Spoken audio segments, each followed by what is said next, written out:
Hey friends, I'm Michael Kingswood, and it's story time. And I'm late.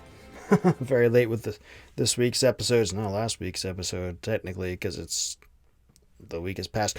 But I'm still getting it in, and I'll get this next weekend's episode on time, I promise.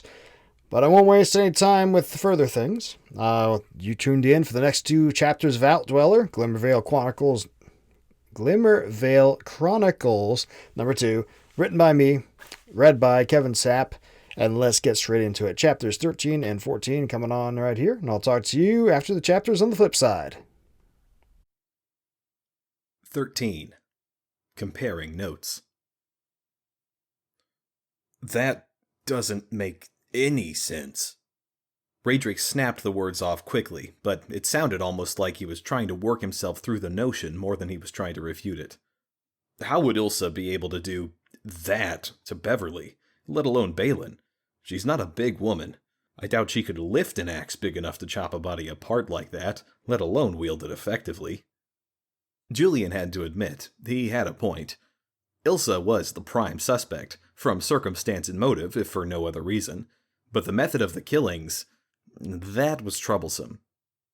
Maybe she hired someone, or she learned a little magic somewhere. What, like Melanie? Raedric shook his head and rested his palms on the top of his desk. They were back in their office.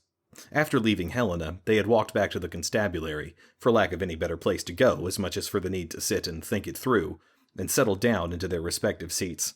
The brainstorming had gone downhill almost from the start. I truly doubt more than one Melanie will happen in any generation, Raedric said, to complete his thought. Well, I should hope not. Julian leapt out of his chair at the completely unexpected voice, which seemed to emanate from the air itself.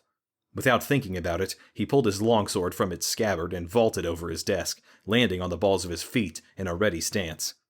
Across the room from him, Raedric had done similarly, except that he stood with most of his weight on his rear foot, as he held his Tyrashi blade in both hands, with the sharp side of the blade pointing toward the ceiling and the hilt even with his right shoulder. Julian had never seen such a ready stance before. Where had Raedric learned it? He looked more closely at his friend and saw that his feet were positioned awkwardly, far enough apart that it would be difficult for him to move quickly, and his shoulders were very tense. It was almost like he was trying to force the stance, to merge himself into some form that he thought he should be taking. To match the sword?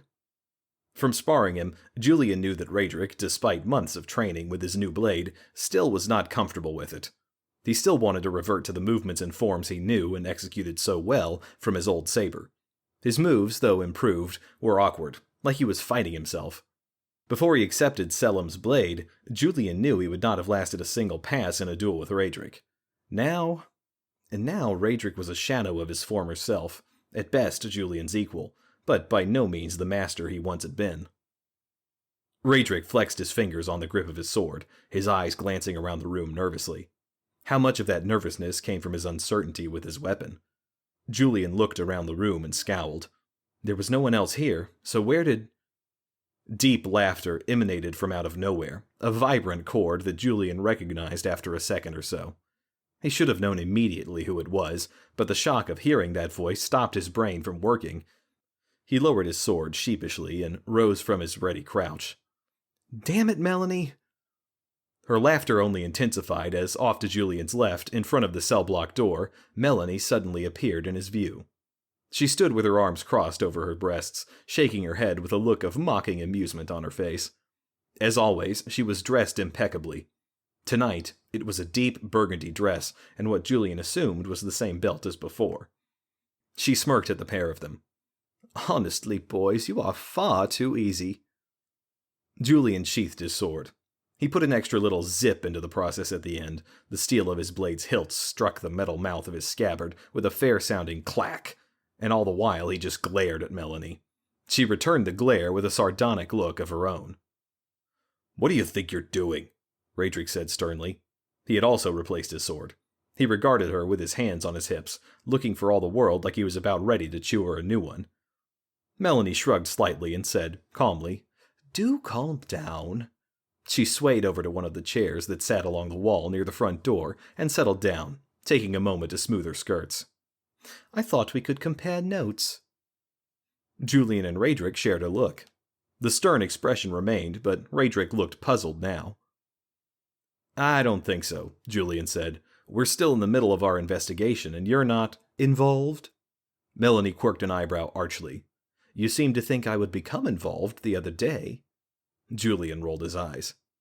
Have you learned something that might help us find the killer? Raedric cut straight to the point, at least. Melanie shrugged. Maybe, but I doubt it. She crossed her legs and leaned back in the chair. Not unless Lauren turns out to be the guilty party. I've been following his movements. Raedric lost his stern expression, his mouth instead falling open in surprise. Julian felt poleaxed, though, of course, thinking about it, he really should not have been. Melanie had taken their warning and turned it on its head, taken the initiative to ferret out how much she needed to be concerned. That was laudable. But still... That's a big risk, Julian said. If he caught you... He shook his head. Better to just stay clear of him. Melanie blew out a forceful snort that somehow managed to not seem at all unladylike. So he can ambush me at a time and a place of his choosing? She shook her head with vigor. I am quite capable of discretion, if you recall. Unless he were actively taking precautions against my techniques, and I assure you he did not, he would not notice if I was standing 2 feet in front of him. Julian frowned as he thought that over. Melanie's concealment spells were potent, he knew that for true. They were perhaps the primary reason the town won out over Eisenholf's brigands. But Lauren was a mage as well, and from what hints Melanie had dropped, probably much more skilled than she. Somehow, Julian was not so certain he was as oblivious as she claimed, or hoped.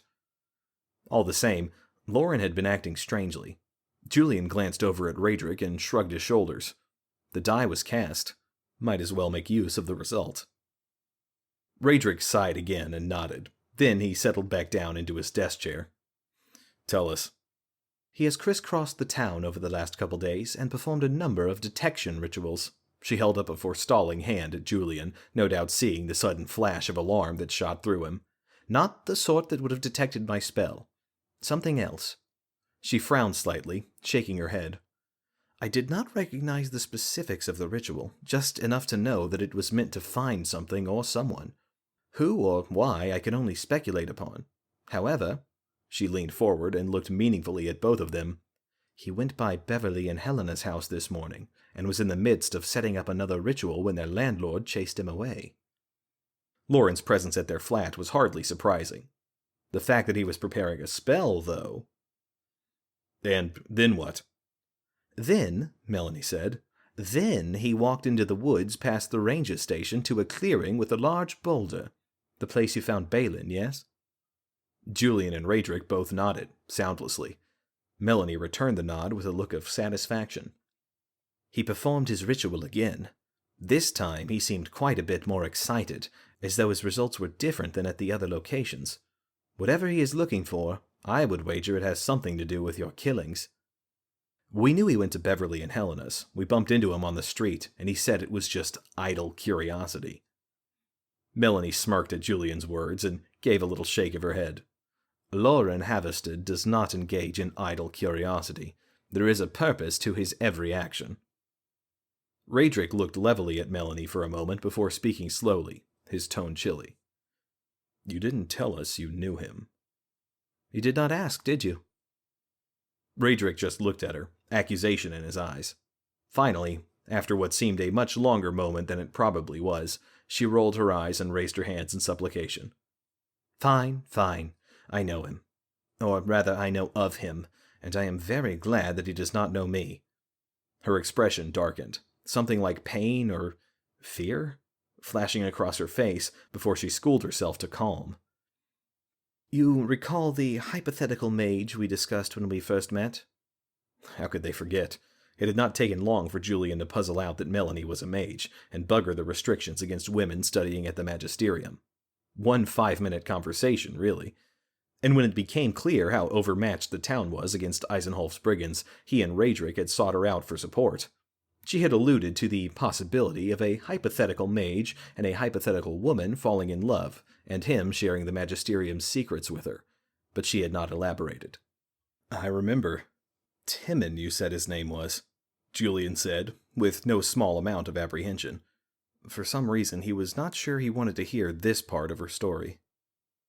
Melanie nodded and flashed the barest hint of an approving smile before replying. Lauren is a vigilant, one of the Magisterium's inquisitors. Inquisitors? I haven't heard of them before, Raedric said, one eyebrow quirking upward. And you would not have. They are the Magisterium's internal police force, and rarely interact with the uninitiated on official business. That little smile faded into a scowl. Vigilant Havested was the one who led the investigation into Timon's impropriety. She shuddered visibly and looked away from them, off into space. I do not know how long they tortured him before the end, but I do know he did not betray his secrets, at least not the ones he kept closest to his heart. How do you know that? Melanie gave Julian a direct look, one filled with suppressed pain that was eclipsed by a deep and abiding anger. Because I am still alive. Her lips compressed for a moment, and then, with the brush of her hand through her hair, the deep emotions were gone, replaced by her normal, slightly sardonic half-smile. So, she clasped her hands together and leaned forward slightly. Ilsa? She shook her head. She's not the murdering type. Julian had to do a double take, quick as her demeanor changed. Glancing over at Raedric, he got a cocked eyebrow in return, followed by a quick shrug of the shoulders before Raedric answered. You knew her well? Melanie shook her head again. Not really. She came into the shop once or twice looking for some home remedies, although... She frowned slightly and tapped the tip of her index finger against her lips as she paused, considering her words for a moment. A couple weeks ago she alluded to having a more difficult problem she might need help with, but it never went any further than that. An unfaithful husband is a difficult problem, Julian said. Melanie shrugged slightly. Don't know what she would have expected me to do about that. No, more likely it was one of the children, runny bowels for an excessive duration or something. Julian coughed into his hand. That was not the direction he wanted the conversation to turn. Melanie shot him an amused glance. So, Balin was cheating and she killed him for it, and Beverly as well? She shook her head again, her face doubtful. I don't see it. We know he was unfaithful, Raedric said. Do you? He exchanged a semi-confused look with Julian. Helena said so, and Ilsa more than implied it. Melanie spread her hands as though to say, if you say so, but she still looked doubtful, either about the infidelity or the murder plot. Or both. And Julian had to admit she had a point. All they had was implication from the wife and hearsay from the sister. Though, why would Beverly lie to Helena about that? But that would not be enough to bring before the judge. If they had some proof... Helena said Balin had some sort of hideaway out in the woods, and that's where they met. Julian looked over at Raedric and leaned forward. Maybe there's something there that can shed some more light on what was going on. Raedric frowned, chewing at his lip for a moment. Then he nodded. True, but do you have the first idea where to look for it? No. Before heading out to the site of Balin's murder, Julian had never set foot in the Glamorwood. He would not have a clue where anyone... But then he did not have to. But I think I know who would. 14. Booze and Blood. Julian expected Melanie to make more of a fuss, so he was surprised when her only response to his suggestion that she not accompany he and Raedric was to arch an eyebrow at him and say, Of course. He just stared at her in silence for a moment. He had carefully prepared arguments ready to use about how it would be best if she were not visibly associated with this case, since Lauren was apparently so interested in it. And maybe she should keep up the disappearing trick she pulled the last couple days just in case. But with her ready agreement, the arguments all fell out from the bottom of his brain. Melanie stood and walked toward the door, shaking her head slightly. It's better if I not stick my neck out. Lauren does not appear to be looking for me after all, but that doesn't mean I should bring attention to myself. And then she left their office. As the door swung shut behind her, Raedric said, Well, that was easy.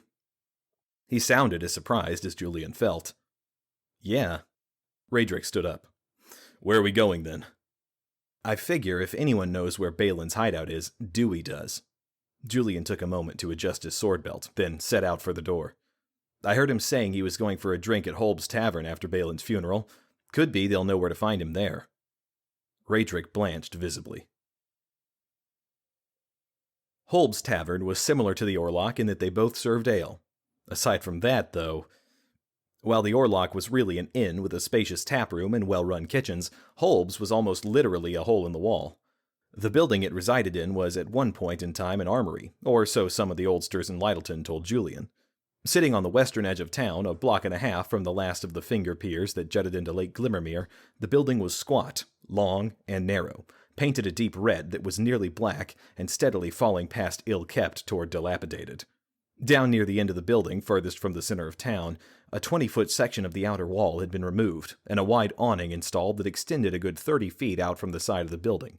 The bar took up the entire length of the building, where the wall used to be, and the serving area was a paved expanse beneath the awning. That awning served as the tavern's main shelter from the elements. Julian would have thought Holb would close up shop when it got cold because of that, but apparently he had canvas sides that laced in place around the awning. Those, combined with braziers inside, made the tavern pleasantly warm. Supposedly.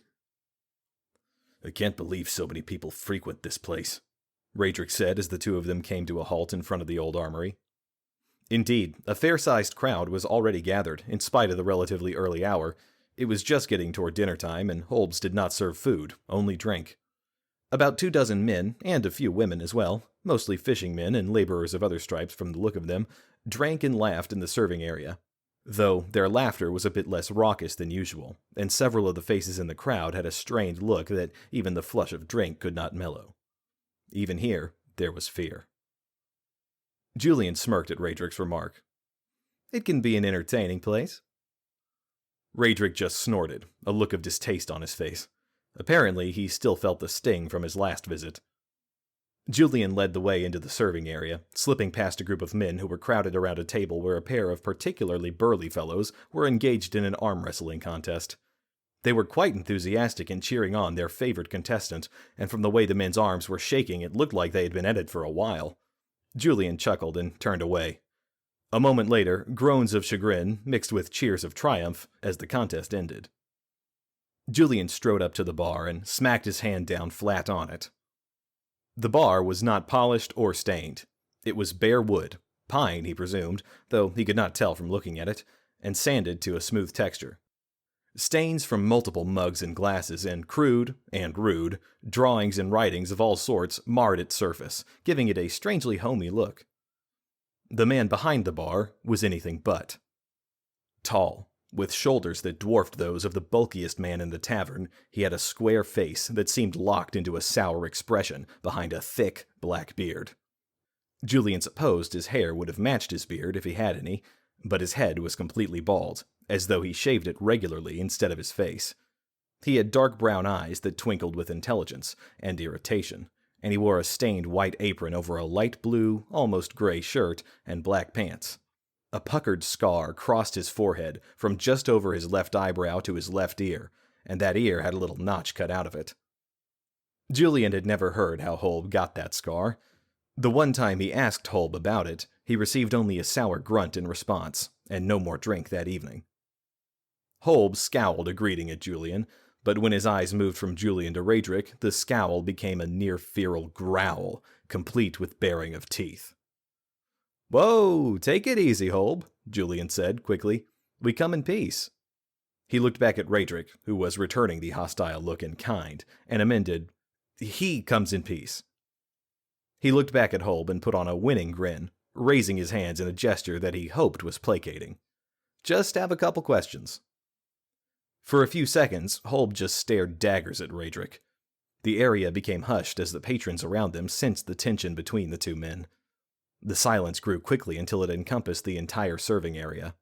Everyone, and Julian did not stop to look, but he was absolutely certain everyone in the area, was staring at them in hushed anticipation.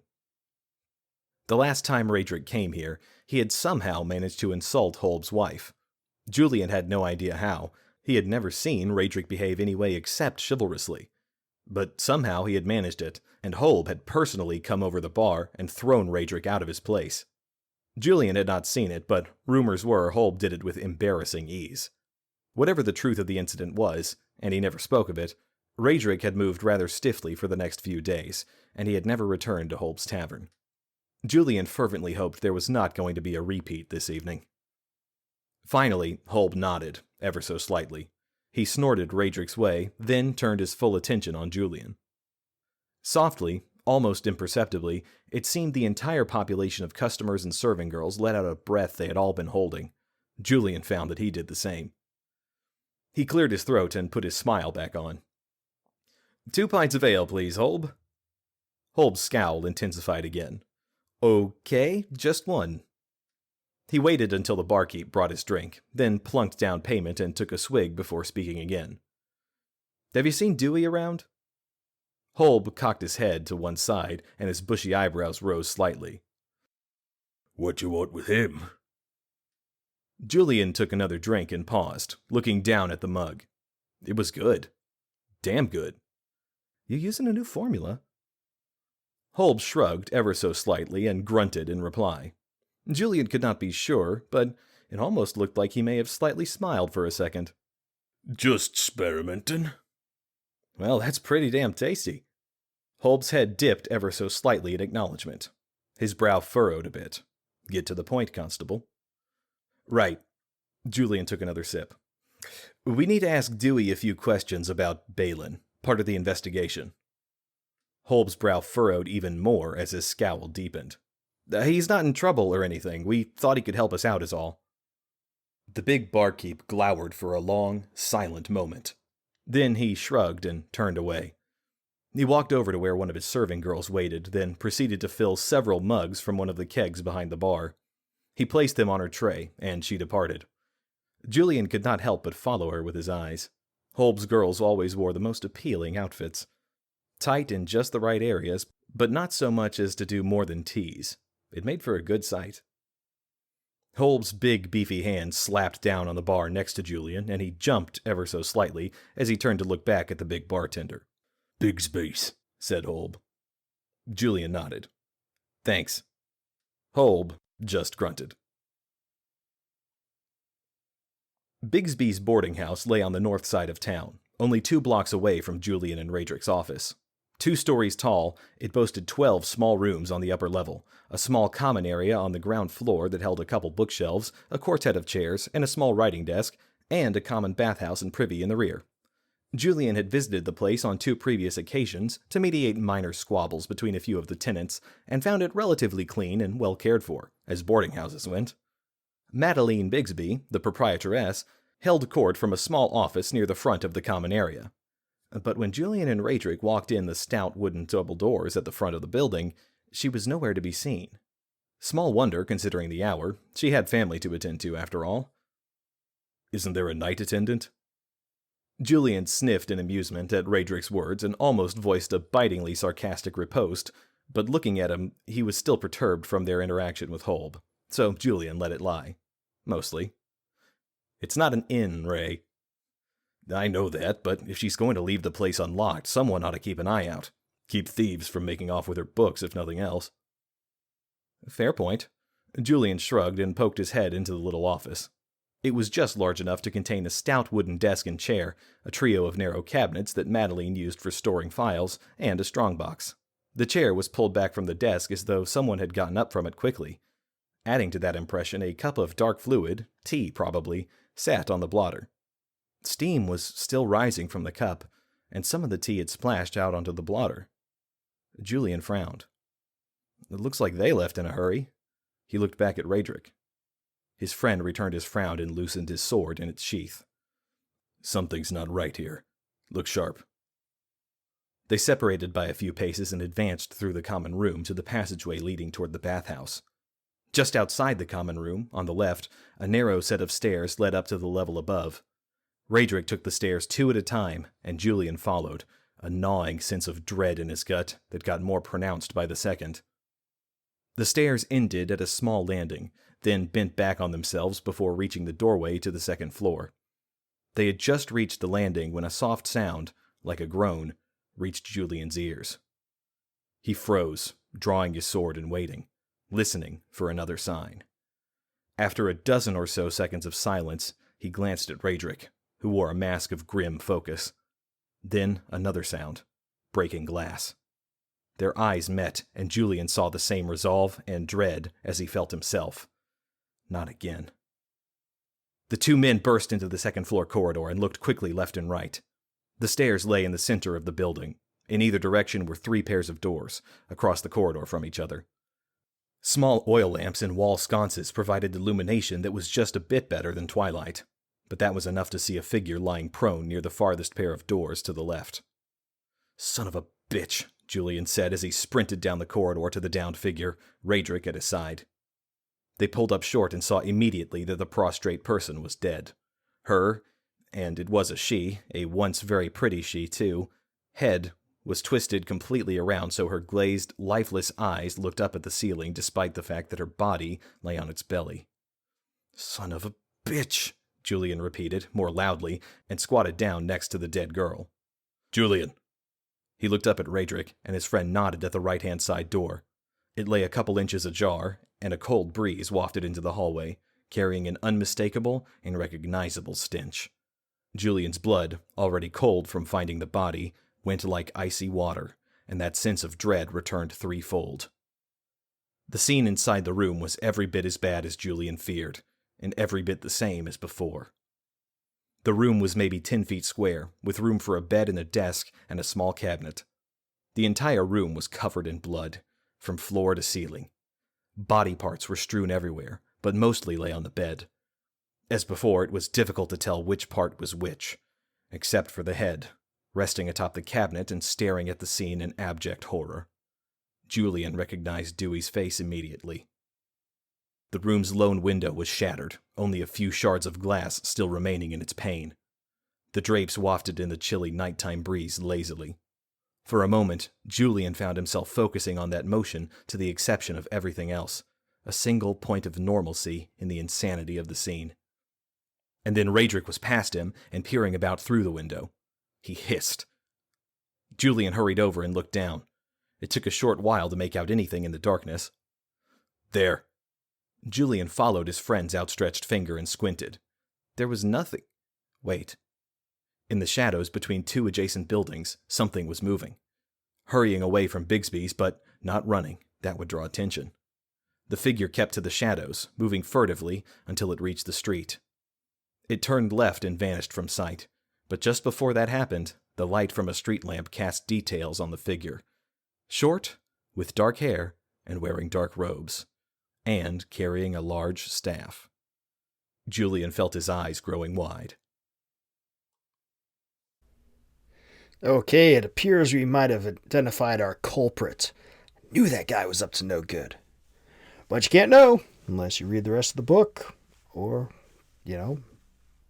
make it up yourself. But you can't do that because I already wrote it. So, come back next week and we'll talk about what goes on, and then you get to listen to the next 2 chapters. Or you can go to the website ssnstorytelling.com, buy the book in any format you like, including this audio version, and you can get ahead of us and figure out what's going on, and then move on to the future books in the Glimmer Vale series, of which I am currently involved in number 6.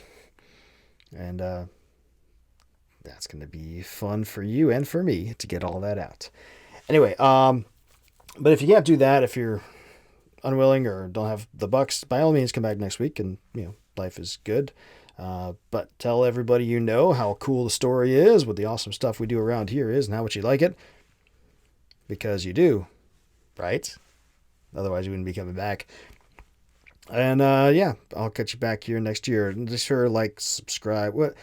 There's so many different sites this goes to. Subscribe to the podcast, like the channel, do whatever wherever it is you are, and come back next week and we'll talk again. Until then, don't do anything I wouldn't do.